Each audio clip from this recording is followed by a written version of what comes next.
Assalamualaikum warahmatullahi wabarakatuh. Jadi, perkenalkan nama saya Hendrian Satria Hibrata dari Prodi Teknologi Rekayasa Otomasi Universitas Diponegoro. Jadi pada kali ini aku akan membahas tentang bagaimana cara men-setup si pos-pos pada VS Code ya.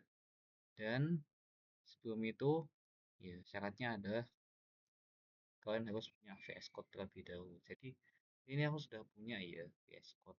Nah di sini eh, kalian bisa cari sini VS Code. Nih, kalau mau install langsung saja di sini ya, download for Windows. Lalu terus-terusnya nanti ikuti saja ya arahan dari softwarenya itu. Nah, jadi untuk VS Code sendiri, kita nanti akan gunakan bahasa C++ ya. Jadi sebelum itu kita harus install extension dulu dari dalam sini. Oke. Nah, sini kan aku sudah punya kan C++ ini ya. Sudah termasuk debugging dan code browsing ya. Oke, ini sudah ya. Dan ini yang harus ya wajib diinstal ya, wajib. Lalu setelahnya ya aku akan em, membahas tentang ini install compiler. Jadi kita pakai MinGW untuk Windows. Oke. Nah, jadi apa? Jadi pertama ya kita akan bahas tentang membahas MinGW ke path environment variable. Sebelum itu, apa itu path? Path adalah environment variable di Windows yang beritahu sistem operasi di mana mencari program executable seperti g++.exe. Tanpa path yang benar, Anda harus mengetik full path sekali ingin menggunakan compiler. Nah, jadi tanpa path kan ribet kan, harus seperti ini dulu, apa folder C, lalu MSIS64, CRT. Nah, kalau sudah ada pathnya itu ya, kita tinggal apa klik klik aja ya G++. Karena untuk mengecek sudah terinstall atau enggak MSIS-nya ini, kita nanti ke Windows CMD dan klik G++ version. Kalau nggak salah begitu. Nah, jadi untuk instalasinya ya, instalasinya nanti kita akan em, eh, kita akan ke sini dulu.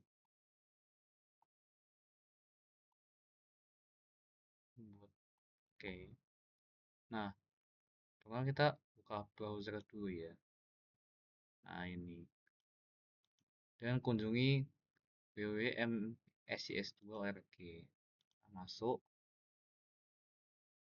Nah, dan di sini ya, di sini sudah ada tutorialnya sih sebenarnya. Cuman kita bisa coba sample saya isi menggunakan the following command. Oke, jadi kita install aja yang ini.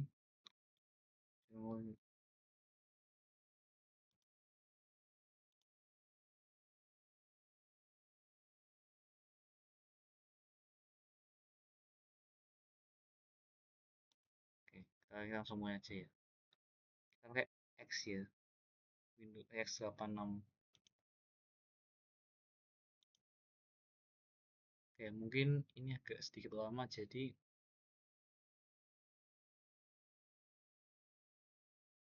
tidak lama sih sebenarnya.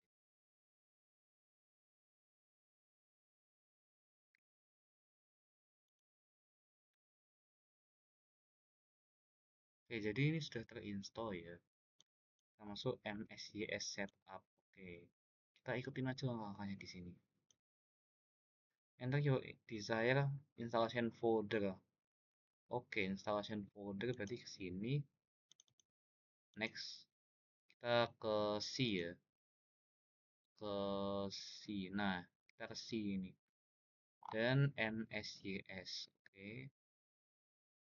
Di luar saja ya MSYS-nya. Nah, sudah. Oke, kita klik next. Ya, kita cek dulu. Start menu folder. MSYS. Oh, start menu folder yuk. Create program.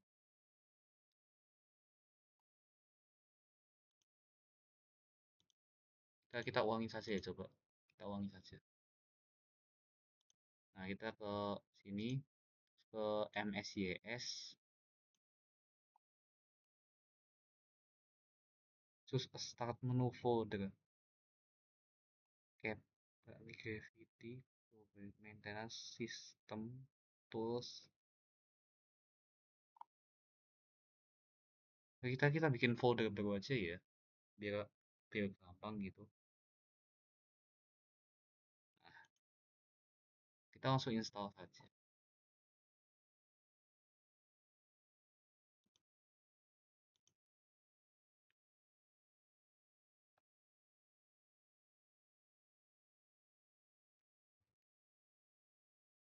Nah, di sini aku lanjut dulu ya.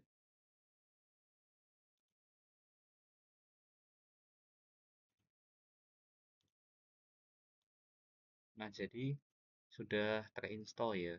Ini ya sudah terinstall. Dan setelahnya kita ikutin aja step by stepnya, next dan finish. Run MSYS2 now. Oke, terminal for USRT 64 environment will launch. Oke, finish. Dan untuk komennya kita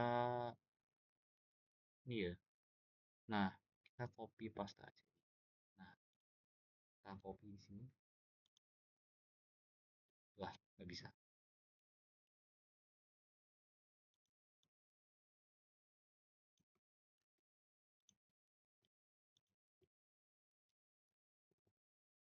Ya mungkin Pak manual aja ya.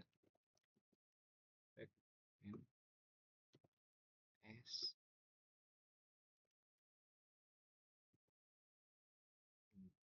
ww 64 UCRT X86 underscore 64 GCC. You probably want to install some tools like MingWei GCC to start compiling project. Run the following command. Oke, kita cek pacman strip s mingwei w64 UCRT x86 sorry x86 underscore 64 GCC. Oke, dan enter. Nah, seperti ini ya. Kita cek ya apakah sama 2412. Oh, ini versi. Ini mungkin versinya ya. Oke. Ya, aku lebih sama ya. Cuman karena sudah diupdate versinya mungkin dari sononya. Nah, untuk memproses instalasi ya kita klik Y ini.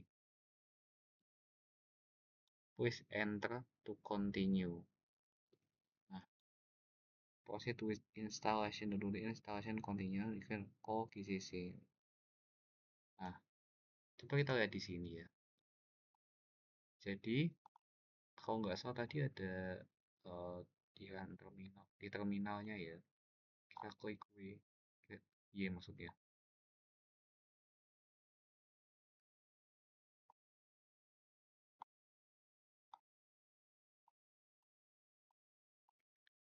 Jadi daripada ragu-ragu ya, kita kita screenshot aja dan tanyakan sama AI ya.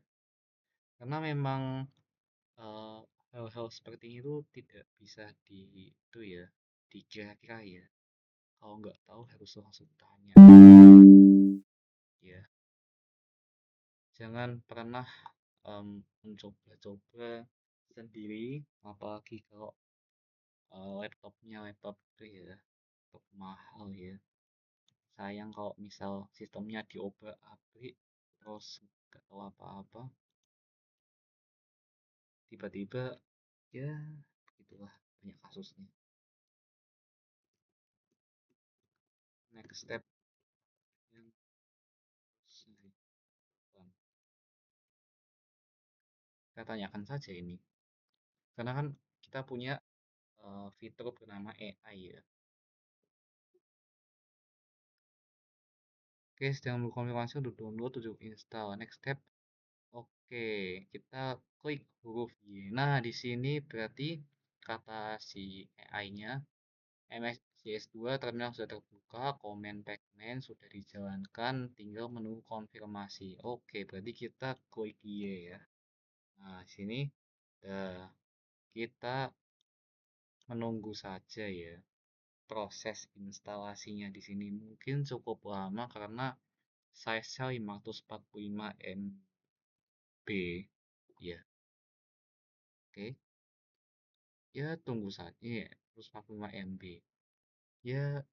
Ditunggu saja sih karena memang seperti ini butuh waktu.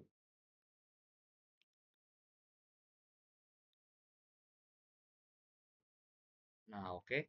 Jadi tadi aku skip aja karena kita cuma nunggu ini ya, ya terinstall semua. Oke, jadi setelah itu, nah tuh UCRT 64, iya betul. Langkah selanjutnya adalah setup path environment variable. Setelah installasi selesai, tutup terminal MSJS dan ikuti tutorial path yang saya buat. Oke, kita akan ikuti saja ya.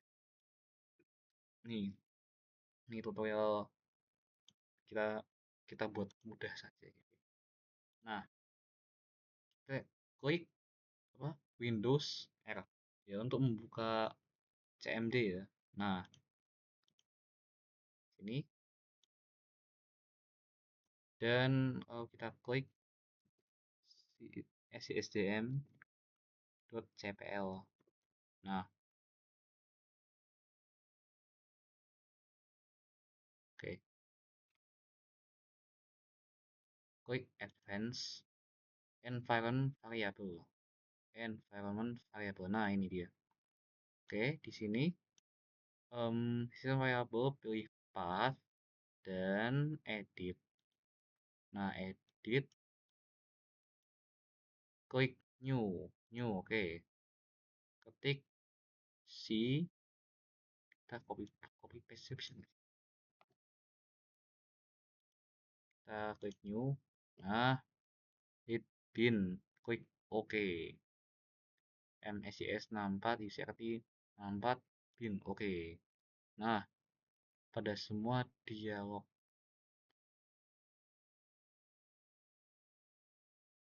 di sistem pilih path, edit, klik new, ketik, edit dulu ya.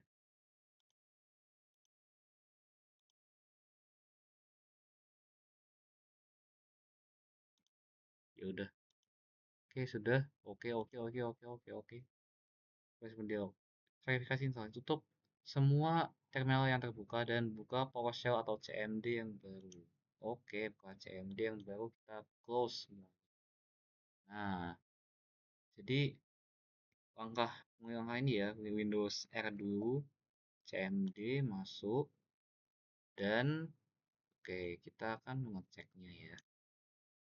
Jadi di sini kita disuruh menulis ini ya, g plus plus strip version. Udah, kita klik oke. Jadi sesuai ya, F8 built by MSYS2 Project 1520.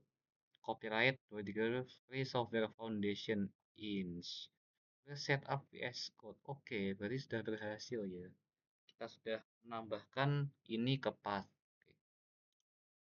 Lalu setelahnya kita setup VS Code dulu. Kita masuk VS Code.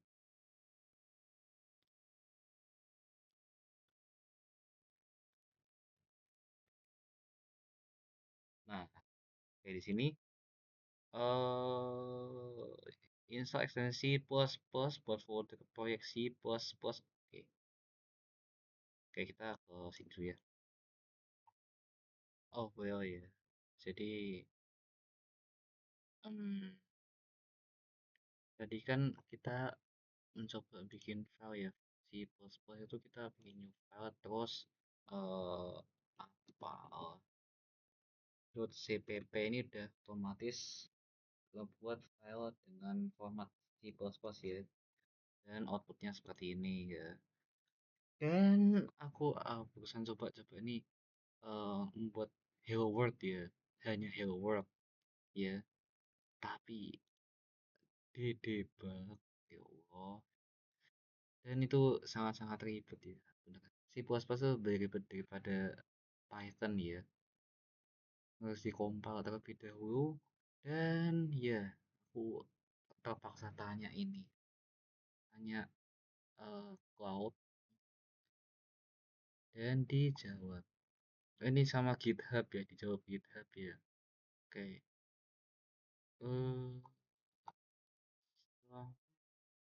ya bisa ya bisa. Cuman cuman nggak yang gini, nggak di run ini. Kalau Python kan gini langsung run gitu kan. Kayak kayak gini. Nah, gini kan langsung run. Nih, kalau ini langsung run, nggak perlu yang sampai aku nggak ada bantuan AI. Cuman untuk Hello World aja aku pakai AI loh. Nih, ini langsung jalan ini. Tapi kok si plus ini butuh kayak semacam apa ya, kayak prosesnya ribet pokoknya. Jadi em, memang kuatin di fundamentalnya, dasar fundamentalnya aja ya untuk si plus sendiri ya. Ya, fundamental si plus.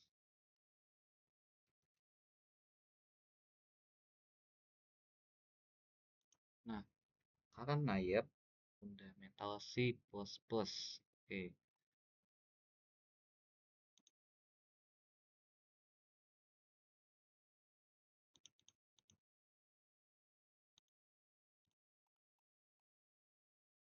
deep dive with AI.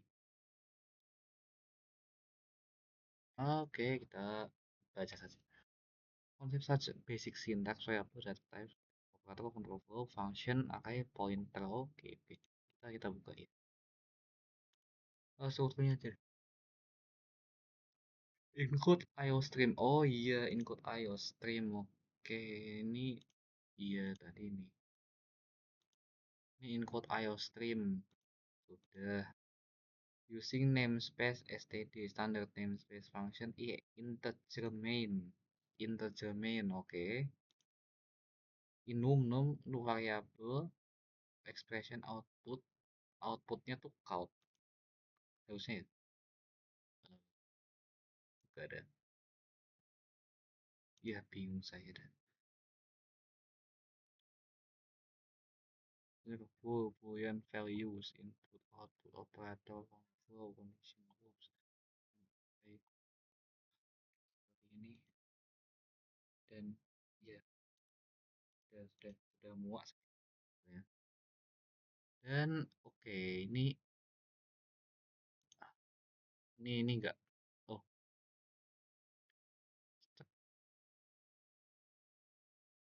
ini enggak perlu ya. Ini sudah cukup, sudah cukup. Ini juga tidak perlu, hero CPP juga tidak perlu. Ini properti JSON. Ini JSON, launch JSON. Hah? Maksud launch JSON. Oh, ini nggak perlu ya, ini nggak perlu. Oke, nggak perlu. Edit path variabel ini sudah. cpp vs code.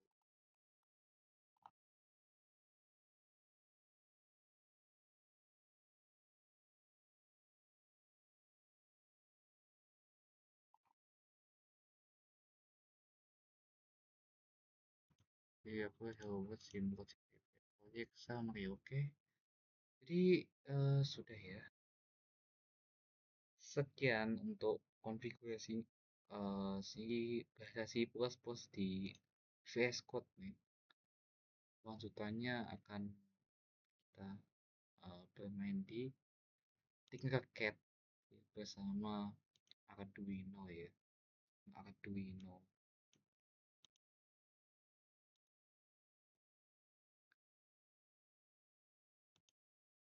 Nah, ya jadi kenapa sih plus terasa lebih ribet ya? Karena dibandingkan dengan Python, Python adalah bahasa yang diinterpret ini ya. Jadi komputer sudah bisa langsung membaca karena bahasa yang kita tulis itu sudah terinterpret dan jadi bahasa mesin ya.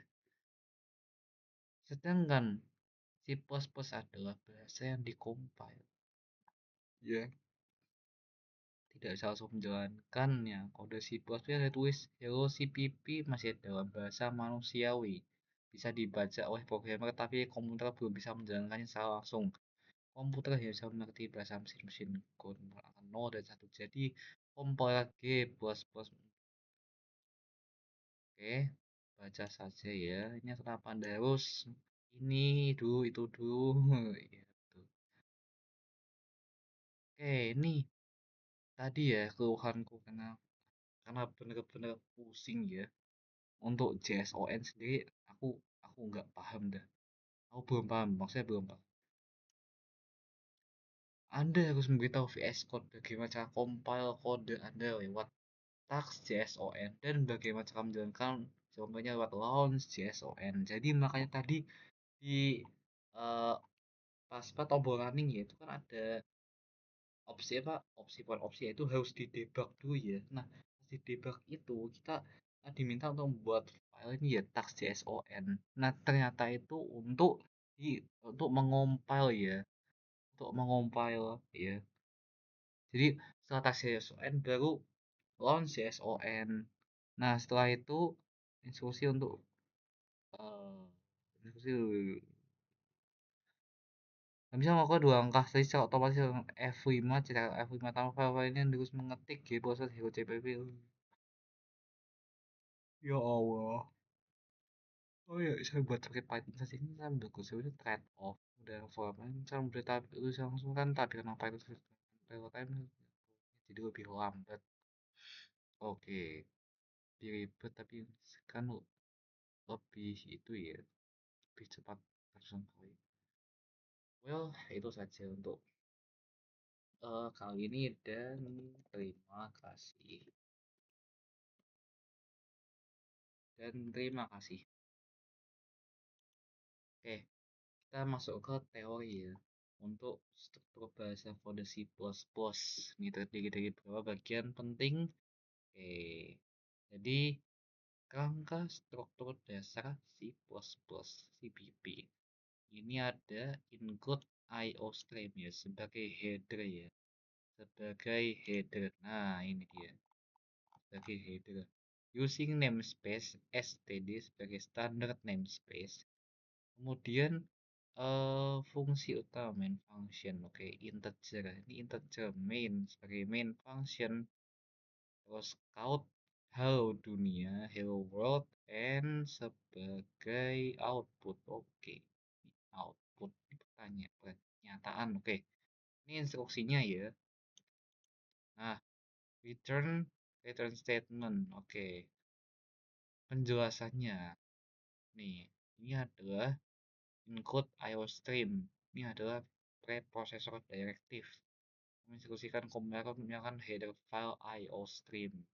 Using namespace std, ini merupakan memungkinkan penggunaan objek-objek standar C++ Vector dan Cin tanpa harus menambahkan awalan std di depannya.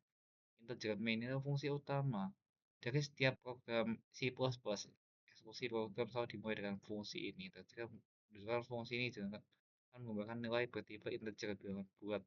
Tanda kurung di awal, kurung awal menandai awal dan akhir blok kode fungsi main. Pernyataan statement. Nah, ini yang ya statement. Oke. Return pernyataan ini. Maaf, ini pernyataan. Oke. Ini return value ini ya untuk hasil terdisplay kok bukan ya? Mengakhiri fungsi mengakhiri fungsi main. Oke, oke. Berarti nilai 0. Jadi saya paham, paham. Jadi eh kalau sudah di return 0, ini 0. Tapi dari sini ke sini itu 1. Jadi 1 itu sebagai jalan dan 0 itu sebagai stop gitu ya. Kalau sepemahamanku seperti itu ya. Komentar tidak dieksekusi, makanya kita pakai dua garis miring ini. Nah, lanjut ke konsep inti C++, oke. Jadi ini uh, aku buat di pertengahan ya. Aku buat di pertengahan karena tadi kan kita kita fokus untuk neko dulu ya. Jadi intinya itu pretest lah, intinya pretest gitu. Nah, jadi ini baru aku um, paparkan materinya ya. Jadi konsep inti C++ mencakup pemrograman berorientasi objek OOP dan manajemen memori, sementara penulisan kode yang rapi berfungsi pada keterbacaan, konsistensi, dan praktik terbaik modern. Oke, konsep inti C++. Nah, tipe data dan struktur kontrol. Fondasi dari C++ adalah pemahaman tentang tipe data primitif, cara float, atau boolean, dan struktur output control. If or else, switch for a while. Oke, ini sudah pernah kita bahas ya, tapi kita menggunakan itu untuk mengeksekusi uh, tipe data ini. Fungsi blok yang digunakan kembali untuk menggunakan tugas tertentu. Oke. Nah, untuk pointer manajemen dan manajemen memori adalah variabel yang menyimpan alamat memori. Oke. Konsep OP. Kelas. Ada kelas, ada enkapsulasi dan pewarisan, lalu ada polimorfisme. Ini kurang tahu saya yang ketiga ini. Standar template library. Template library STL. Koleksi kelas template dari algoritma yang menyediakan struktur data. Penanganan pengecualian, exception handling, mekanisme yang untuk mengolah kesalahan runtime dengan cara yang terstruktur. Cara nulis kode C++ yang rapi ada. Gunakan nama yang bermakna. Oke, seperti ini ya. Konsistensi dan gaya penulisan, lalu buat fungsi tetap ringkas, manfaatkan konstan dan auto. Ini konstan ya. Hindari magic numbers. Oke. Jangan gunakan angka mentah. Oh, jangan gunakan angka mentah. Kelola memori dengan benar. Tambahkan komen yang bermanfaat, hindari penggunaan makro, lakukan penanganan kesalahan. Oke, lanjut. Oke, cakap. Dan contoh sintaks pada C++, JavaScript, dan PHP. Nah, langsung aja ke sini. Variable type data. Nih. Nah, kita kasih perbandingan ya. Untuk C++ tadi sudah dibahas menggunakan integer ya. Ini integer untuk angka bulat. Oke. Kalau JavaScript, let umur konstan sama body. Oke. Untuk PHP, ini pakai simbol door ya. Umur sama dengan 25, nama body ini outputnya. Ya, pernyataan dia dan nanti koma. Let konstan double, nah dua biar beda apakah Oh, struktur kontrol kondisional. Pernyataan if else memungkinkan program membuat keputusan berdasarkan kondisi Boolean, true or false. Oke, untuk C++, sintaksisnya seperti ini ya. C++ if kondisi eh, ini garis miring 2 kode else garis miring kode. Oke, jadi ini akan diisi sama kode kita if seperti apa or else seperti apa. Oke, kalau ini lebih enggak sih, sama saja kok. Else iya sama saja, iya sama-sama aja. Konsol log log ini konsol log ya, logarithm atau apa, struktur kontrol perulangan nih ya, seperti ini ya. Kalau ini sama sih, sama, cuman nah ini eh cuman ini kaut konsol log terus echo, ini echo. Nah iya iya ya, so atau echo. Nanti kita tanyakan coba. Oke, output C++ menggunakan count. Oh ini output ya, iya berarti output ini. Nah ini count ya, enggak masih. Nah ini count. Untuk JavaScript pakai console log dan PHP menggunakan echo atau print. Komentar. Tiga bahasa mendukung antara baris tunggal ini komentar ya. Jadi tidak berpengaruh ke pemrograman. Logika Boolean, operator logika seperti dan, and, or, dan, not berfungsi serupa di ketiga bahasa tersebut. Dan setelah ini kita masuk ke percobaan menggunakan Arduino ya. Nah, untuk Arduino sendiri ya, oke. Jadi aku akan menjelaskannya dari ini. Uh, Pertama untuk menyalakan lampu ya. Nah, untuk menyalakan lampu ini kita tidak perlu menggunakan breadboard ya. Kita langsung aja bikin rangkaian seri langsung di sirkuit Arduino-nya. Nah, jadi di sini aku akan pasang di apa titik 8 ke resistor ya. Nah, resistor. Nah, terus resistor sendiri kita pasang ke sini. Ini kutub positif ini kutub negatif ya. Kalau resistor tidak ada kutub positif negatif. Nah, terus ini kita ke ground. Nah, dengan seperti ini maka jika kita jalankan akan menghasilkan loop ya. Ini loop ini gitu. Nah, untuk kodenya sendiri ya kita pakai ini set pin 8 to high wait 1 second, set pin 8 to low wait 1 second. Nah, ini akan terus menerus mengulang ya. Nah, untuk kodenya seperti ini kita void setup dulu ya, void setup untuk menjalankan sebuah itu ya fungsi ya. Ada pin mode 8 output solid loop bisa rate 8 high nih, high delay 1000 itu nah maksudnya 1000 apa ya, 1000 milisecond. Kita write 8 low delay 1000, mungkin satu second nih, berarti hitungan di sini tuh milisecond ya. Oke, langsung aja kita mainkan start simulation. Nah seperti ini, mati nyala mati nyala mati. Nah ritmenya itu 1 detik ya, nyala 1 detik mati 1 detik gitu, dan ini berhasil. Oke, lanjut ke sini untuk kontrol ya, sistem motor apa motor ya ini. Tadi aku ambil yang tadi itu yang kayak nih state change direction. Berarti ini ganti ya dari state change detection.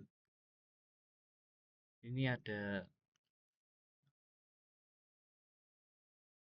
Oke, jadi ini kontrol ya perubahan di motornya ini dari push button.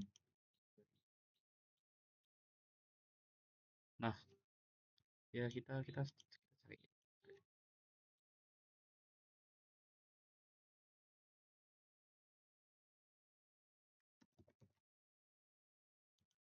Nah, harusnya kita bukan DC motor di sini.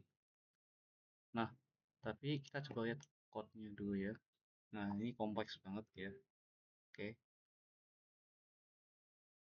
Nah, tapi kita akan coba lihat dari YouTube-nya orang ya. Hmm, Oke, kita lihat di sini dan kita coba yang ini.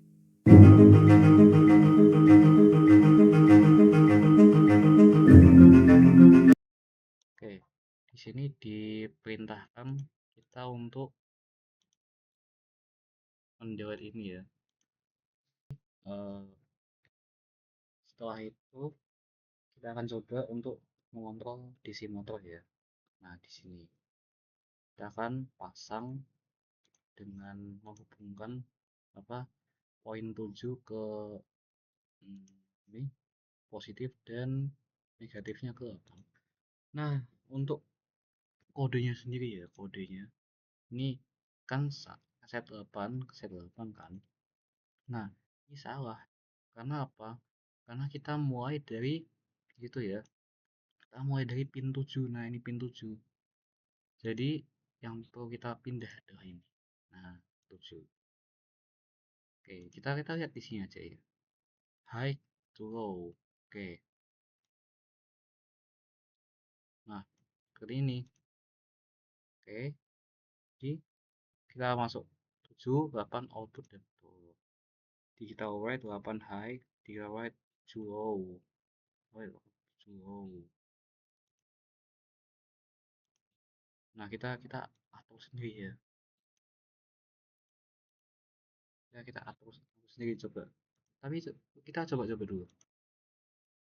Apakah berhasil? Apa ini? Exceed performance maximum. This may reduce the cycle lifetime of Arduino. Oke, ini lebih apa ya? Ini outputnya kegedean ya. Ini atau kita coba-coba aja deh di Google. Di Google. Hmm. Coba-coba. Nah, no RPM kenapa? Ya, tidak ada aliran. Jadi dari high to low itu harusnya seperti itu, bukan low to low. Ya, nggak bisa. Kita harus mulai dari high to low. Nah, untuk sini kita hit 2 milisecond, 2 second dan 2 second coba. Oke.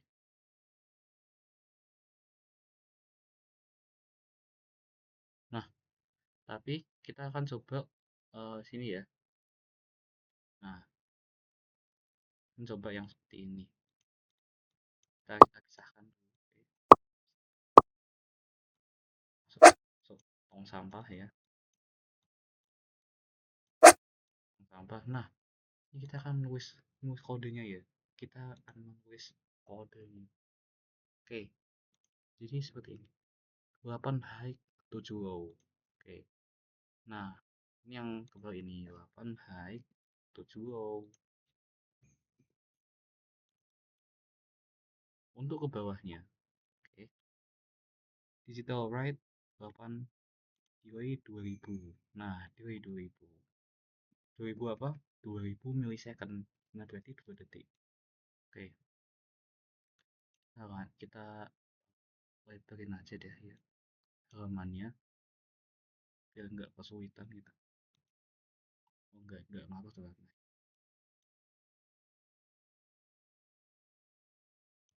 Lalu digital write write 8 low. Nah, ini nggak pakai spasi ya. Pakai spasi. Oh enggak, oh enggak pakai spasi, spasi. Nah, digital right, 8 low, 7 high. Low, 7 high. 8, koma, low. Oh, oke. 8, koma, low. Dan kita, oh iya betul, tadi seperti yang sudah kita bahas ya. Nah, setelah memberikan sebuah fungsi ya, di sini itu fungsi, fungsi atau perintah ya, kita harus selalu akhiri dengan titik dan koma, titik koma. Nah, ini yang sering kelewatan nih, titik koma. Nah, oke. Jadi ini kebaikannya digital rate lalu 7, high. Nah, seperti ini. And yes. Oke. 7 low high. Oke, ini kepangi. Seperti ini. Bagus, bagus, bagus. Delay 2000. Oke, delay 2000. Delay 2000 milisecond ya. Nah, oke. Delay 2000. Digital rate 8 low, 7 low. Nah, ini apa? Jadi 8 high, 8 low, 7 low, high, low. Berarti ini stabilisasi ya. Digital rate ini 8 ke 7 ya. Digital rate masukkan 8 low, terus ya, digital 7 low.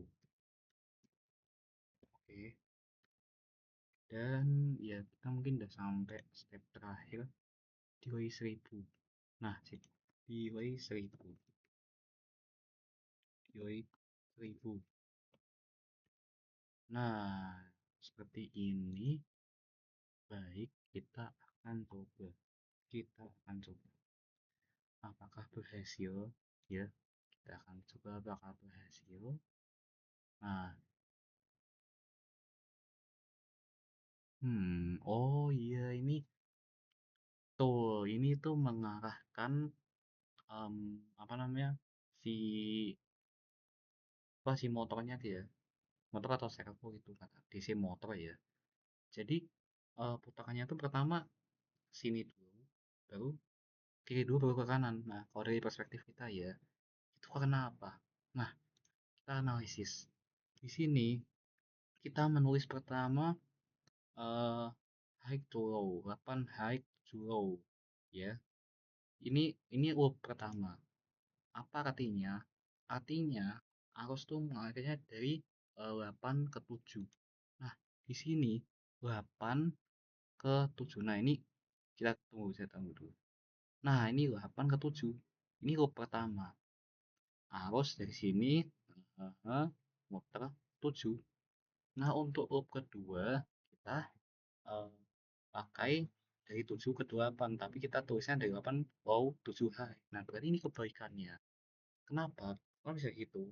Karena kalau kita menulis 8 low, 7 high, maka kan eh, terdisplay di sini negatif 3846 RPM ya. Karena kita mulainya dari sini, tapi negatif dengan arus negatif, dan terus di bawahnya perintah dari pin 7 sini dengan nilai positif ya. Jadi kenapa tidak dari 7 dulu ke 8 ya? Mungkin nanti bisa dicoba ya. Tapi kalau memang tidak bisa dari 7 ke 8, berarti ini sudah benar ya. Nah, untuk setelahnya ya, ini loop ketiga. Ini em, apa namanya? Ini untuk menghentikan ya. Oh ya, menghentikan. Nah, di sini kan, nah nih 0 RPM ini. Jadi eh, negatif dan negatif itu menjadi 0 ya. Low tuh maksudnya tidak ada sumber daya ya, maksudnya bener nol ya, nol zero ya. Jadi ini si motor ini akan diam. Nah, seperti ini. Ya, terkadang bisa kebalik-balik ya. Kita mau kita mulai dari mulai dari negatif, tapi tidak apa-apa. Ya, baik tuh. Wow. Seperti itu mungkin. Atau mungkin penjelasanku, soalnya tadi tadi saya lihat ya, tadi aku lihat, ah, 3000 rpm, 3000 rpm. Hmm. Tapi karena ini high ya, high low, kenapa kok harus gitu ya? Kenapa kok muternya ke arah negatif tuh ke positif? Padahal tadi yang pertama muternya ke arah positif tuh baru negatif. Maksudnya dari 8 dulu ke 7.